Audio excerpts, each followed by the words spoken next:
return to the grind that is NFL training camp. But according to NFL Network's initial reports and later confirmed by ESPN, Joe Mixon will be missing a majority of that. The Texans running back injured his ankle over the offseason and had already missed OTAs and minicamp. Now, the aim is just to reevaluate him closer to the start of the regular season. Mixon's entering his second season in Houston at age 29. Time away from football for Treylon Burks is even less certain after the Titans wideout fractured his collarbone.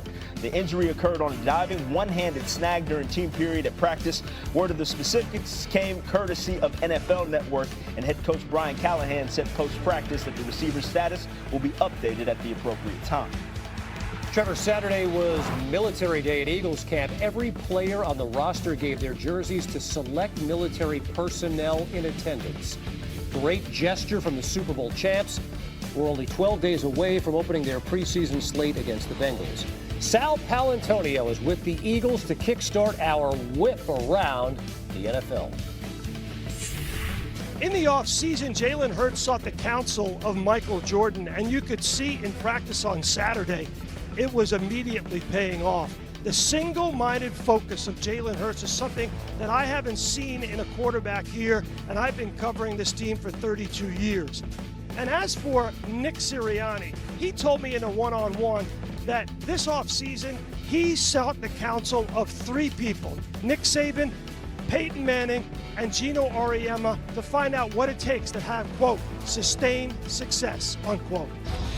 It's Michael Penix's second year in the NFL, but his first training camp as the unquestioned #1 quarterback. And I've asked a couple of his coaches what's different about him. The answer seems to be kind of nothing. He's a natural leader. He's consistent. He's authentic in the way that he leads and the way that he conducts himself in the building. It's what they liked about him so much last year. It's the reason they drafted him so high, and it's the reason they feel like they're going to be able to plug him right into this offense this year and expect big things. It's been 8 years since the Atlanta Falcons made the playoffs.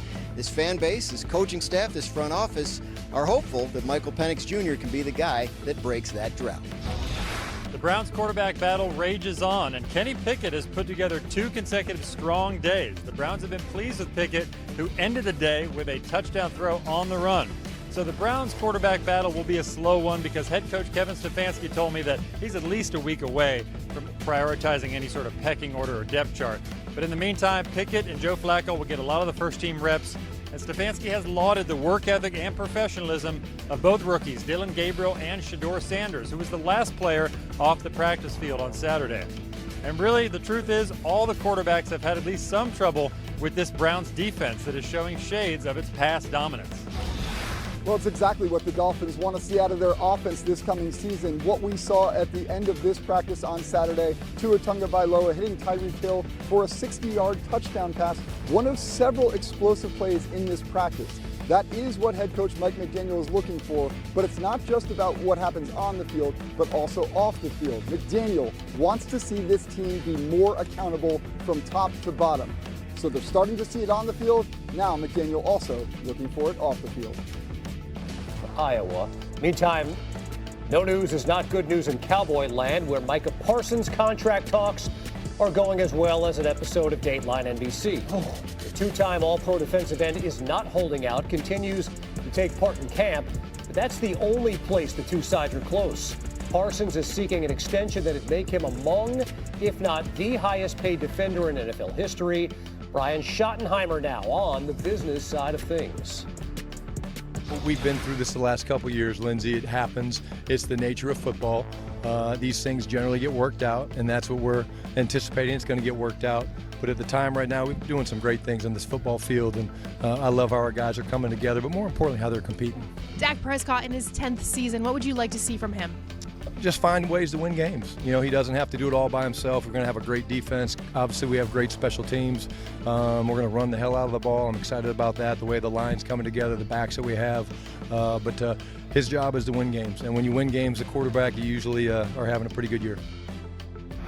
From Oxnard down to the LA Rams at 37 years old, it's completely understandable that Matthew Stafford is going to ease into the 17th training camp of his career. The Rams quarterback is dealing with some back soreness, relatable, and will not return to practice next week. According to Coach McVay, it's all part of the master plan because the former comeback player of the year is expected. Sam Acho to tackle some of the biggest questions in the NFC entering this season.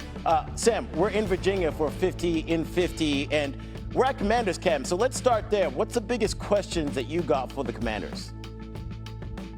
What role will Deebo Samuel play in this Cliff Kingsbury offense? We know that Deebo Samuel back in 2021 was outstanding. He was at running back, he was at receiver, he was in the slot. But where will he be in this offense? Will he be more lined up out wide, or will he be like he was in 2021 where he was a Pro Bowler, where he had 8 rushing touchdowns, 136 touches, 1,700 scrimmage yards? So that's the first question. How big of an impact will Deebo Samuel play in this offense, especially if Terry McLaurin decides to sign? Question number 2, going to the Philadelphia Eagles. How will they replace their production on defense? You're losing Darius Slay, who's a 6-time Pro Bowler. Losing guys like Josh Sweat, who had 8 sacks. C.J. Gardner-Johnson, who tied the NFL lead with 6 interceptions. Young players will have to step up. So will it be guys like Jalen Hunt, who's a second-year player from last year's draft? Maybe a rookie like Andrew Makumba. Who's going to replace the production that is left the Philadelphia Eagles? Number 3, question. The Cowboys defense. How much will they improve under Matt Eberflus? And there's a huge amount of room for improvement. This is one of the worst defenses in the NFL last season. Matt Eberflus is a brilliant defensive mind.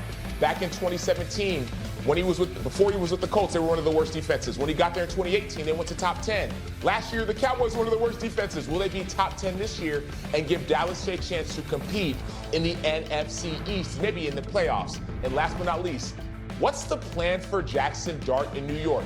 Will he play as a rookie? Will he sit and watch whether it's Russell Wilson and Jameis Winston? And then, if Russell Wilson or Jameis Winston struggle early, how quickly will Dart see the field? This is a team that for the last 3 years has struggled under Brian Daboll. They've gotten worse and worse, at least record-wise. Will Jackson Dart be the answer this season, or will some of the veteran quarterbacks keep him at bay? Those are the questions that I cannot wait to see answered. Yeah, I love that. It's probably got you going out your mind right now, Sam. But before we get you out of here, there hasn't been a repeat champion in the NFC East since the Eagles won the division 4 straight years from 2001 to 2004. So do the Eagles break that streak this season? No, they don't. I think it's going to be the Washington Commanders that win this division. This team went to the NFC title game last season, and they only got better. They added a 5-time Pro Bowler in Laramie Tunsil to protect your Offensive Rookie of the Year, Jayden Daniels. They added Deebo Samuel. It seems as if they're working on a contract for Terry McLaurin. This team has the clutch gene, and I think that goes back to their quarterback, number 5, Jayden Daniels. Consistently, week in and week out, you did not find a weakness in his game, and now they just added pieces to protect him and also to make him better. So I cannot wait to watch what the Commanders do, and I think they will be the team that wins the NFC East this season. That is Sam Acho with his Sunday's best on. I like the fit that you're going on, brother. Appreciate you for joining SportsCenter. Appreciate it, my brother. Yes, sir. To every single NFL team today at some point. You see what it looks like on your screen. Up next, the Jets. 9:05, we check in with the Dolphins. We'll see the Falcons, Michael Penix Jr., what he's looking like. And how about that quarterback battle for the Browns? That at 9:30 a.m. I mentioned the Bears. They're on your screen. The Panthers. You've got the Texans, the Eagles, the defending champs. And then we'll go to Patriots camp. So much more coming in the afternoon as well. A lot of top stories to get to, though. We talked about Shamar Stewart off the top of the show, but what else should we know about that's the latest in the league right now, Adam? We got a lot of ground to cover today, but right now we're going to start with Justin Jefferson in Minnesota, who will be out of training camp for at least the next week or so with a hamstring injury. It's not the same hamstring that he suffered a couple of years back. Different side, the left hamstring. This time they're going to hold him out of practice for the next week. Be smart. It's important that he and J.J. McCarthy develop some chemistry, but they could afford to take some time. And the most important thing right now is to make sure that Justin Jefferson gets the rest that he needs. Jets quarterback Justin Fields put a scare throughout Mike Greenberg in the New York area on Thursday when he went down with some sort of lower body injury. Well, it just turned out to be a dislocated toe. And he ran out to practice yesterday. And even though he wasn't out there, it feels like he could practice as early as today. He's not going to miss any time. And Greeny and New York can exhale. Meanwhile, the Washington Commanders continue to wait for Terry McLaurin.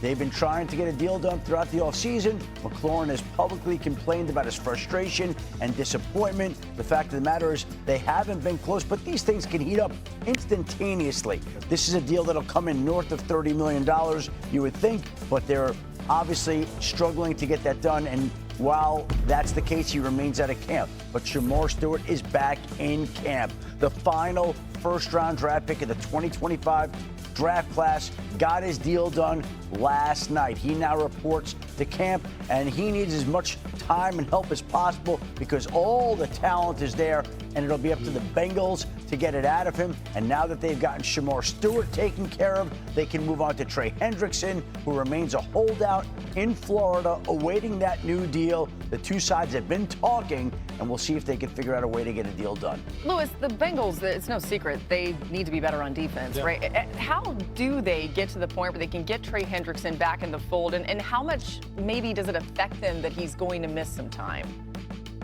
How do they get him back in the fold? Look, I think, to me, I mean, Adam, you tell me what you know as far as like the details of this negotiation. Guaranteed money. It's all about guaranteed money. Right, and that usually is a function of them struggling with the future performance protection, right? So in order for them to say, look, guaranteed to sign